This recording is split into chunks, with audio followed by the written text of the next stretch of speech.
Praise the lord. ప్రియమైన సహోదరులందరికీ mirror of Christ తరపు నుంచి శుభాలు. ప్రియమైనటువంటి వాళ్ళారా, మీరందరూ బాగున్నారని విశ్వసిస్తున్నాం. వినవాక్యాన్ని షేర్ చేయండి, అలాగే పరిచర్యకు సహకరించండి. మరి మర్చిపోకండి, ప్రార్థనా గదనే పుస్తకాన్ని చదవడానికి ముందుకు రండి. మరి ఆ పుస్తకము విషయమై మీకు అనేకమైనటువంటి విషయాలు తెలియపరచడానికి ఆసక్తి కలిగి ఉన్నాము. మమ్మల్ని సంప్రదించండి. మరి ఈరోజు దేవుడు మనతో మాట్లాడుతున్న బలమైన వాగ్దానాన్ని ధ్యానం చేద్దాం. లూకా సువార్త 6వ అధ్యాయము 36వ వచనము. కాబట్టి మీ తండ్రి కనికరము గలవాడై ఉన్నట్లు మీరును కనికరము గలవారై యుండుడి. దేవునికి మహిమ కలుగునుగాక. ప్రియమైన దేవుని బిడ్డలారా, మరి ఈరోజు దేవాది దేవుడు మనల్ని కనికరించాలని ఎంతగానో ఎదురు చూస్తున్నాం కదండి. ప్రతిరోజు ప్రార్థిస్తున్నాం, ప్రభువా నన్ను కనికరించయ్యా, నా ప్రార్థనకు జవాబు ఇయ్యయ్యా, ఒకవేళ నేను పాపం చేస్తే నన్ను క్షమించు, కనికరించు, మరొక అవకాశం ఇవ్వు అని అనేక మారులు పడిన ప్రతిసారి లేస్తూ కూడా ప్రార్థిస్తున్నాం.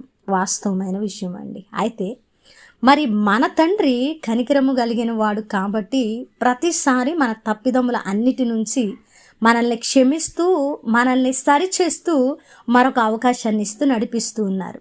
అయితే ఇదే మాటను మన జీవితాలకు కూడా అన్వయించుకోమని ఈ వాక్య భాగం ద్వారా స్పష్టంగా దేవుడు మాట్లాడుతూ ఉన్నారండి. అంతే. మరి ఏమంటూ ఉన్నారంటే, దేవుడు నేను కనికరము కలిగిన దేవుణ్ణి కాబట్టి మీరు కూడా కనికరము కలవారై ఉండండి. దేవునికి మహిమ కలుగునుగాక.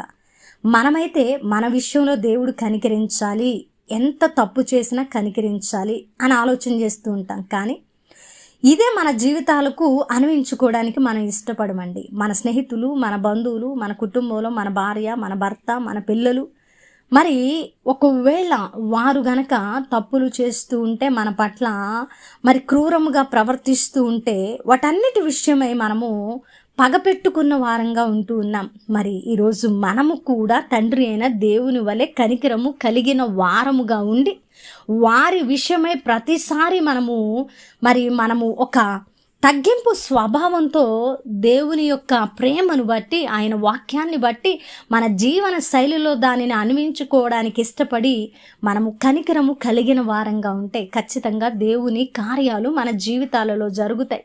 మనం తగ్గించుకున్న విధానాన్ని బట్టి, మనము కనికరించిన విధానాన్ని బట్టి దేవుని మనము నిజముగా అనుసరిస్తూ ఉన్నామని అవతల వారు గ్రహించి దేవునిలోకి రావడానికి, మారడానికి అవకాశం ఉంటూ ఉన్నది. కాబట్టి ప్రియ సహోదరుడా, మరి మన దేవుడు కనికరము కలిగిన వాడు కాబట్టి మనము కూడా కనికరము కలిగి ఉందాం. మనం కనికరించకపోతే, మనం క్షమించకపోతే, మన దేవుడు మన పట్ల అలాగున ప్రవర్తిస్తే మన పరిస్థితి ఏమిటో హృదయ పరిశీలన చేసుకొని మనము తగ్గింపు, కనికర స్వభావములతో శత్రువును ప్రేమించి వారి కొరకు ప్రార్థించే భక్తి జీవితాలలో ముందుకు వెళ్ళినట్లయితే దేవుని నామం మహింపరచబడుతుంది. మనము దేవుని చిత్తంలో ఉన్నవారుగా ఉంటాము. మనము దేవుని కార్యాలను చూస్తాం. మన జీవితాలను బట్టి అనేకులు మరి ఆశీర్వాదకరంగా క్రీస్తులోకి నడిపించబడతారు. వినవాక్యం ఫలింపు కొరకు ప్రార్థన. పరిశుద్ధుడా, ప్రేమ కలిగిన తండ్రి, వందనాలు. అద్భుతమైన వాక్యము చేత మాతో మాట్లాడారు. అవును తండ్రి, మీరు కనికరము కలిగి ఉన్నారు కాబట్టి మేము కూడా కనికరము కలిగి ఉండాలని ఈరోజు మా కఠిన హృదయాలను ప్రభా మరలా మీరు సంధించినందుకు, గద్దించినందుకు, సరి చేసుకోవడానికి అవకాశం ఇచ్చినందుకు వందనాలు. ఈ మాటలు ఎవరైతే విని అవును నేను కనికరము కలిగిన వాడుగా, కనికరము కలిగిన దానగా దేవుని యొక్క నామాన్ని మహిమపరుస్తూ ముందుకు వెళ్ళాలి అని ఎవరు నిర్ణయం తీసుకున్నారు ప్రభా, వారి పట్ల వాగ్దానాన్ని నెరవేర్చండి.